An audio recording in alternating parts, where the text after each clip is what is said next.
Sonra isə səhər açılır və Fərid səhər açandan sonra görür ki, nə atası namaz qılır, nə babası, ya da nənəsi, ya da anası heç biri namaz qılmır. Çünki əzan çəkilir və görür ki, heç biri namaz qılmır, ya da oruç tutmur. Sonra Fərid deyir: "Ana, ata, baba, niyə namaz qılmırsınız, oruç tutmursunuz?" Və anası, atası, babası Fəridə deyir: "Fərid, oğlum, biz də artıq daha yorulmuşuq.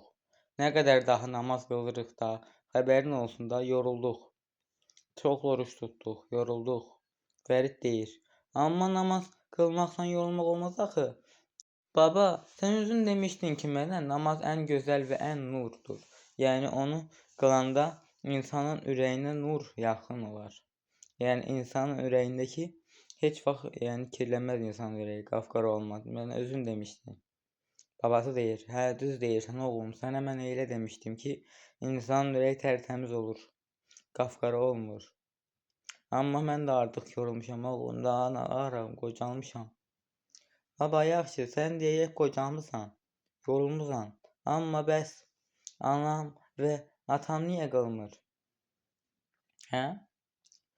Onlar da istəmir, daha yorulubdur. Ona görə. Bəs oruç tutmayacaqsınız?" "Oğlum, sənə dedik ki, yorulmuşuq, daha tutmuruq, namaz da qılmayacağıq." Və Fərid dedi: "Yaxşı baba, siz istədiyiniz kimi edin. Mən sizə heç nə demirəm. Amma sən mənə özün demişdin ki, namaz qılmaq ən gözəl və oruç tutmaq ən gözəldir. Ən yaxşısıdır, odur. İndi mənə dediyinizi siz niyə etmirsiniz, hə? Oğlum, bayaq da dediyim kimi, yorulmuşuq artıq. Mən də artıq sənin kimi heç nə etməyəcəm. Fikirləşəcəm, görüm nə vaxt namaz qılıb oruç tutacam. Bəlkə 1-2 ilə ya da gələn ildə təkrar namazıma başlayaram, oğlum." Fərid deyir: "Baba, elə şey olmur axı. Sən indi gözlə ki, namazına gələn il başlayasan, yorulmusansa namazını vaxtında qılarsan. Onsuz da namaz yorğunluğu alır. İnsan namazda Allahı yaxşı tanıyır və Allah görəndə ki, qulunu namaz qılanda sevinir. Qul ürəyi rahat olur ki, Allaha qarşı borcunu yerinə yetirir. Özün mənə demişdin bunları baba. İndi mən sənə deyirəm. Fərid, oğlum, bu deyilən hər şeyi bilirəm. Amma artıq yorulmuşuq. Sənin kimi edəcəyik. Baba, mən axı namazı hələ qılmağa fikirləşirəm. Yəni, amma qılacam, orucumu tutacam." "Oğlum, sən uzun vaxtdır fasilə verirsən. Qoy indi biz də fasilə verək. Nə olacaq?" "Yaxşı, baba, ata, nənə, ana, siz istədiyiniz kimi edin. Sonra gələn il ya da gələn ay namazınızı qılarsınız. Amma indi də qılsanız gözəl olardı. Oğlum, sən onda bizim yerimizə qıl da namazı." "Baba, sən özün mənə demişdin ki, keçən dəfə, namazı heç kimin yerinə qılmaq olmaz. Çünki insanın öz namazı özünə aiddir." "Baba, mən sənin yerinə namaz qıla bilmərəm, sən də mənim yerimə namaz qıla bilməzsən. Çünki hərəmizin öz namazı var, öz istəyi, öz arzusu və öz xəyalları var. Sən mənim yerimə xəyal qura bilməzsən. Çünki o xəyalları mən bilirəm. Amma hamının ürəyindəki ən gözəl istəyi və niyyəti, pis niyyəti isə Allah hamıdan yaxşı bilir. Biz nə qədər desək ki, bu qədər yaxşılıq etmək istəyirik, amma əslində ürəyimizdə olan niyyətin ən yaxşıdırmı, pisdirmi, Allah görür və deyir ki, mən bu quluma kömək edəcəm, yoxsa etməyəcəm. Biz sadəcə özümüzün yolunu düzgün seçməliyik. Əgər düzgün yolda olsaq, Allah bizə kömək edəcək. Amma düzgün yolda olmasa, Allah bizə kömək etməz.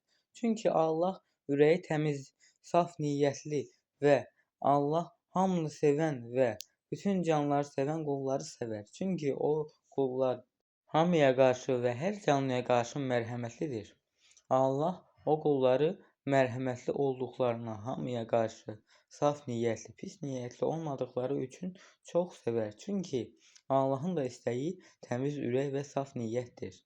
Heç bir zaman Allah pis niyyətliləri sevməz.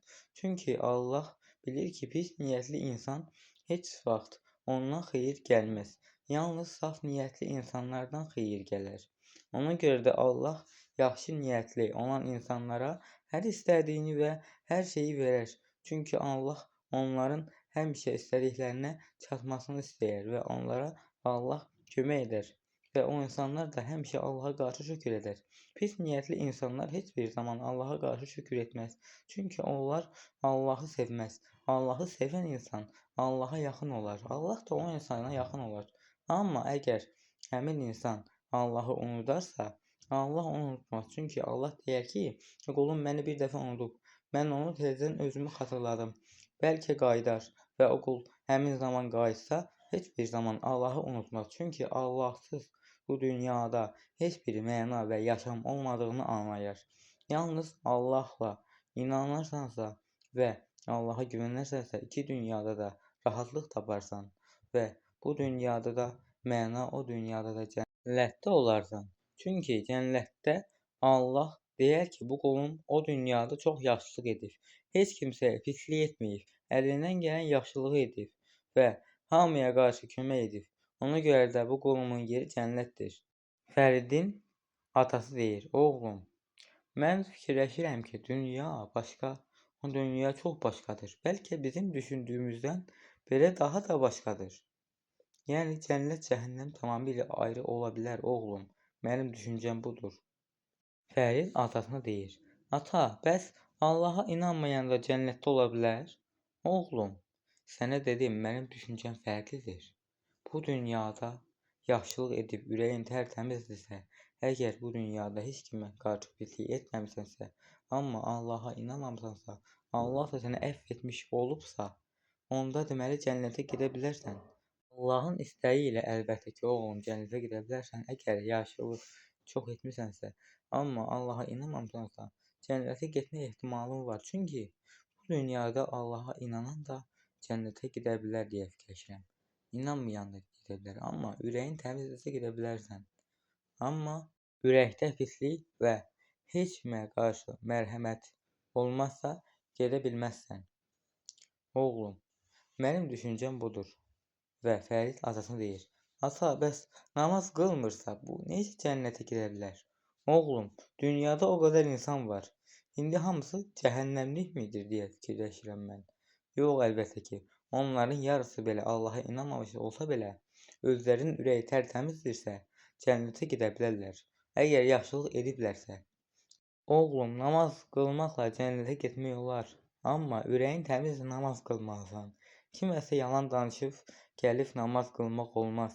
Kiməsə yalan söhbət edib, kiməsə qeybətən edib, sonra əzan çəkiləndə namaz qılıb, sən Allaha şükürmü etdiyin fikirləşirsən? Hə, oğlum, sən bununla heç bir şey edə bilməzsən. Çünki Allah o namazı qəbul etməyəcək. Çünki görür Allah səni qeybət edib, gəlib namaz qıldın və indi namazın qəbul olunmasını gözləyirsən. Allah istəyir ki, qulu saf ürəklə, təmiz niyyətlə, heç kimə pislik etməmiş, heç kimin ürəyini qırmamış və heç kimə yalan söz verib, sonra sözünü tutmamazlıq etməmiş, sözü veribsə, tutubsa, əgər heç kimin ürəyini qırmayıbsa, heç kimə yalan söyləməyibsə, o təmiz ürəklə namaz qılıbsa, Allah onun duasını qəbul edəcək. Çünki Allah görür ki, onun istəyi Allaha qarşı öz borcunu yerinə yetirib namaz qılmaq və saf ürəklə Allaha inanmaqdır və heç bir pis niyyəti yoxdur. Onda Allah onun namazını qəbul edər. Amma yalandan namaz qılmaqla Allaha heç bir borcu yerinə yetirə bilməzsən, oğlum. Çünki Allah hər şeyi görən və biləndir. Allah təmiz ürəklə və saf qəlblə dua edən insanın duasını tez qəbul edər. Çünki Allah bilər ki, o insanın ürəyi təmizdir, saf qəlbi var. Abunə olun, ailəmizdə qalsın. Hər kəsə təşəkkürlər.